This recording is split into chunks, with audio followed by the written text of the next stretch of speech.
Hello, my name is Anthony Manzi, and my advocacy project is on stigma as a barrier to treatment for mental illness.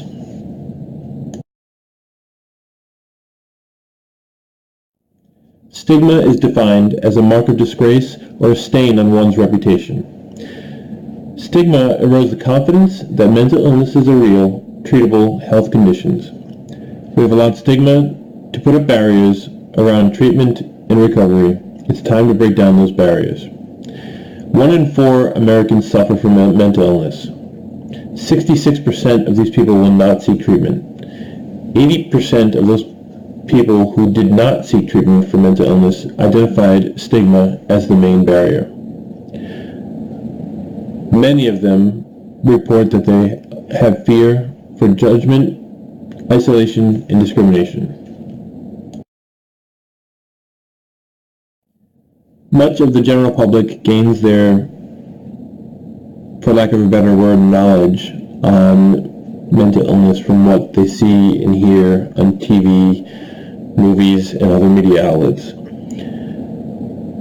Without an in-depth knowledge of mental illness, it's hard to understand why people behave the way they do.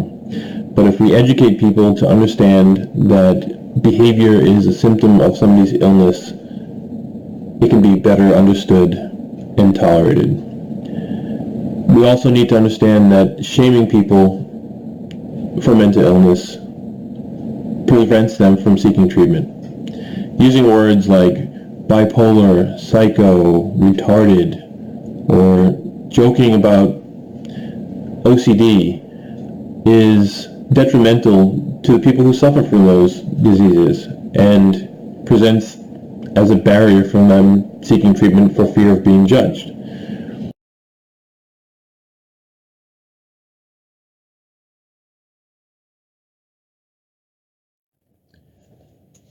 How do we affect stigma? We must provide education to the population at a young enough age to affect change in the future. We must also look at our own biases and figure out how we may unknowingly be stigmatizing others. We must advocate for those who need help currently and are afraid to ask for it, and to make society more accepting so that in the future people will feel more comfortable seeking help. We must write our local lawmakers to urge them to look at this cause and to formulate a plan to provide funding for education and community outreach.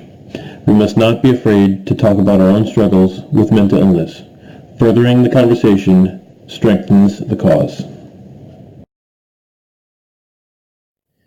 In a letter that I've recently written to my local representatives, I identified that the most recent legislation regarding mental health is H.R. 34. According to NAMI, or the National Alliance on Mental Health, it was signed by President Obama on December 1st, 2016. H.R. 34 improves on current mental health requirements and funding. It designates how much spending should be allocated by each state on mental health, provides grants for increasing mental health workforce, strengthens HIPAA, and establishes a suicide prevention program for the largest at-risk population of individuals 25 years or older. What it does not address in any way, shape, or form is the problem of stigma in our society. This is concerning because stigma has been identified by multiple studies as the #1 detractor for people seeking treatment. If we do not address this problem, this will just continue to get worse.